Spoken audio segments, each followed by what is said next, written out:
የሀና ወላጅ አባት ከዲኤንኤ ሲወጡ እርግብና ሀና አብረው ወጡ።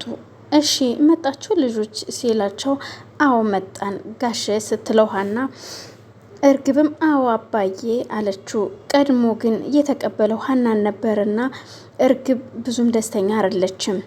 ከዛም እሺ የት ሂደው ነው እነትዬ ስትል ሀና ጠየቀችው። አይ እትዬ ቤት ሄዳለች፣ ምናሴ ከትምህርት ቤት ሲመጣ ባዶ ቤት እንዳይጠብቀው ብላ ሄደች። ሰላም ግን ከሆስፒታሉ ውጭ ናት ይላታል። እሺ በቃ እሺ እናንተም ሄዱ ስትለው ሀና አንቺስ ሲላት እኔማ አባቴ እዚህ ሆስፒታል ስለሆነ አባዬ ጋር ልሄድ ነው ትለዋለች።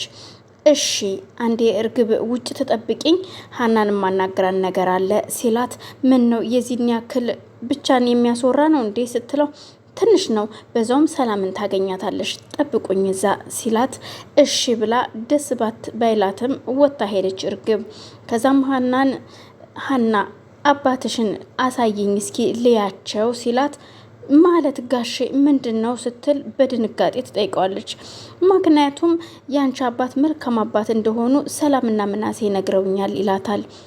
ቢሆንም ግን እኔ አባቴን አላሳይህም አላስተዋውቅህም አባዬ እኮ ቤተሰቦቼ እንዳገኘሁኝና ዲኤንኤ ምርመራ እንደሰጠሁኝ አያቅም።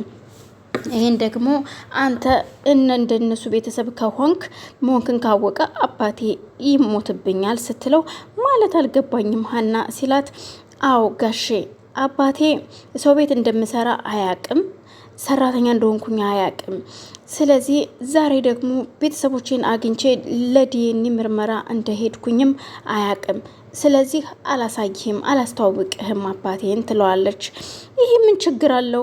ምንድን ነው ይሄ? ምን ታካብጇለሽ? ሲላት በፍጹም አባዬ ብቀላል ሰው አይደለም፣ እንዴት እንዳሳደገኝ እኔና ፈጣሪ እሱንን የምናውቀው ሲላት ሲጀመር አባዬን የሚያውቁት የሩቅ ሰዎች ሳይሆኑ የቅርብ ሰዎች ናቸው።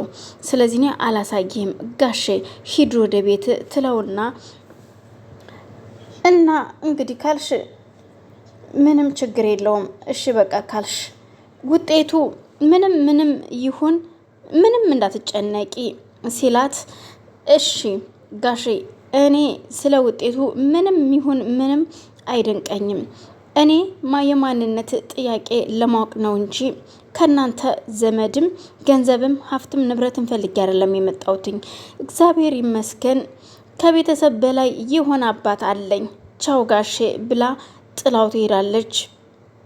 ጋሸም ግራ ተጋብቶ እንዴት አድርገው ቢያሳድጓት ነው ግን አምላኬ ሆይ እችን የመሰለች ልጅ አሳይተሃት ትንሳኝ ይልና እሱም ሞቶ ይሄዳል። እናም ወይዘሮ ሜላት ቤት ከገባች በኋላ አልጋ እያነጠፈች እያለ እርግቤ ትመጣለች። ማምዬ ትልና እናቷን ስትስማት መጣሽ ስትላት አዎ መጣው ማምዬ እንዴት ነበረ ስትላት ጥሩ ነበረ አለቻትና ቆይ እኔ የምለው ምን እያረግሽ ነው እናቴ ስትላት እቺ ልጅ እኮ ይሄው ስራውን ሁሉ ትተዋለች አልጋ እያነጠፍኩ ነው ስትላት ሀና ግን ከሚጠገበው በላይ ጠግባለች ስትላት አዎ እኛንን ያጠገብናት እንደ ህፃን ልጅ እሹሩሩ እያልናት ስትል እናቴ እኔ እያለሁልሽ ምንም እንዳይከፋሽ አይዞሽ ስትላት ኧረ አንቺ ምን በወጣሽ ልጄ ስትላት እንዴ እናቴ ምን ሆነሽ ነው እኔ ልጅሽ አይደለሁ እንዴ ላግዝሽ እንጂ ስትላት እኔም ወግ ደረሰኝ ማለት ነው ሴት ልጅ ኖረኝ ታድዬ ስትል እንዴ ምን ችግር አለው ሰላም ሴት ልጅ አይደለች እንዴ ስትላት ታዩ የሷን ሴትነት እንኳን ታዩ ስትላት እርግብም በዚህ ጉዳይ ግን እየተጎዳሽ ትመስያለሽ እናቴ ስትላት አዎ ልጄ ለ16 ዓመት የቅዠት ኑሮ ነበር የምኖረው።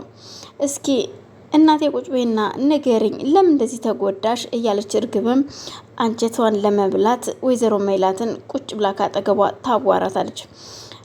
ይኸውልሽ ልጄ እዚህ ቤት ከጠፋሽ ጊዜ ጀምሮ እኔ ለአንድም ቀን እንቅልፍ ተኝቼ አላቅም።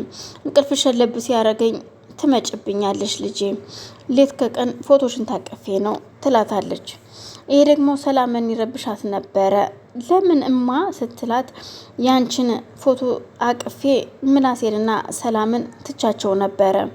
ምናሴ አስተዋይ ነበረ፣ ምንም አይለኝም። ሰላም ግን ተቀይማኛለች ስትል ወይኔ እናቴ ተቀይመሽኛላ በዚህ ስትላት፣ አይ ልጅ ባንቺ የተነሳ ያልተጎዳ የለም፣ በተለይ ሰላም ናት የተጎዳችሁ። ለምን ስትላት፣ ይኸውልሽ የእናት ፍቅር ከባድ ነው። አንቺ ከጠፋሽ ጊዜ ጀምሮ ሰላምን አንድም ቀን ዞር ብዬ አይቻት አላቅም።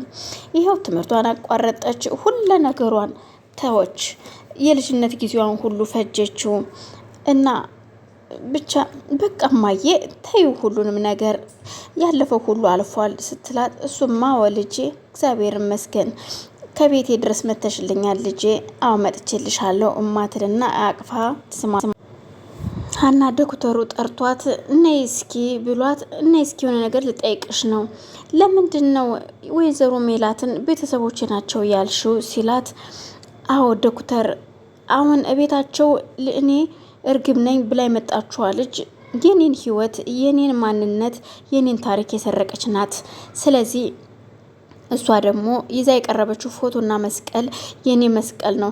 ከ16 ዓመት በፊት አባዬ ከአስኩም አሱ ነበረ ያገኘኝ እና ከዛ አግኝቶኝ ነው እና ያ ፎቶ የኔ ፎቶ ነው፣ የኔ መስቀል ነው ሲል እሱም ግራ ገባው። እናም ምንድን ነው ነገሩ ሁሉ ግራ የሚያጋባ ነው። ታዲያ ይች ልጅ እንዴት መጣች ሲል፣ እኔ አላቅም ዶክተር ያለኝን ታሪክ ሁሉ በሙሉ ሰርቃኝ ልጅ ነኝ ብላ መጣች ስትለው፣ ዶክተሩም ግራ ገባውና እና ታዲያ አሁን እነሱም አምነዋታል ስትለው ሲላት፣ አይ ቀላል ልጅ እንዳትመስልህ እና አምነዋታል ስትል፣ ከየት እንዳገኘችው ባላቅም የኔን መስቀልና ፎቶ ነው መረጃ ይዛ የገባችው አለችው። ይቅርታ ሀና ብቻዬን መሆን ስለምፈልግ ውጭልኝ ይላታል። ግራ ተጋባና ጭንቀት ውስጥ ገብቷል ዶክተሩም። ሀና እባክሽ ሲላት፣ ሀናም ደንግጣ ይቅርታ ዶክተር ብላ ጥላው ወጣች። ሰላምዬ ግን ያህናን ነገር አምነሽ ሌባ እያልሽ ነው አይደል ስትላት፣ እኔ እንደሱ አላልኩኝም። ይኸውልሽ ሀና የሆነ ነገር ሳትይዝ እኔ ልጅ ነኝ ብላ አትቀርብም። ስለዚህ ሀና ትክክል ናት ለማለት እኔ ሌባ መሆን አለብኝ ስትላት፣ እኔ እንደዛ አላልኩሽም። ከዚህ በላይ ምን ልትይኝ አሰብሽ ስትላት፣ ያልኩሽ ነገር አልገባሽም ግን ስትላት፣ እኔ እንደዛ አላልኩሽም ትላታለች። እኔ ሌባም አጭበርባሪም አይደለሁም። ከዛም በሻሁን እንትርኩን እንተውና ስራ እንስራ ስትላት፣ ይሄ ስራ እኮ የሀና ስራ ነው ለምን እንሰራለን ስትላት፣ አዎ የሀና ስራ ነው ግን ደግሞ ሴትነቱ እንዳይጠፋ ለኛ ያግዘናል መስራቱ ስትላት፣ እርግብ ግን እየተገላመጠችን ቢሆን ጠረጴዛዋን መወልወል ጀመረች። ግን ለማንኛውም ነገ ውጤቱ ሲመጣ ትጸጸችበታለሽ ስትላት፣ ሰላም ግን ምናልባት ሀናም እኮ ልጁን ልትመጣ ትችላለች፣ ይሄን ነገር ረሳሽው? ይኸውልሽ ትክክለኛው ሀሴት እኔ ነኝ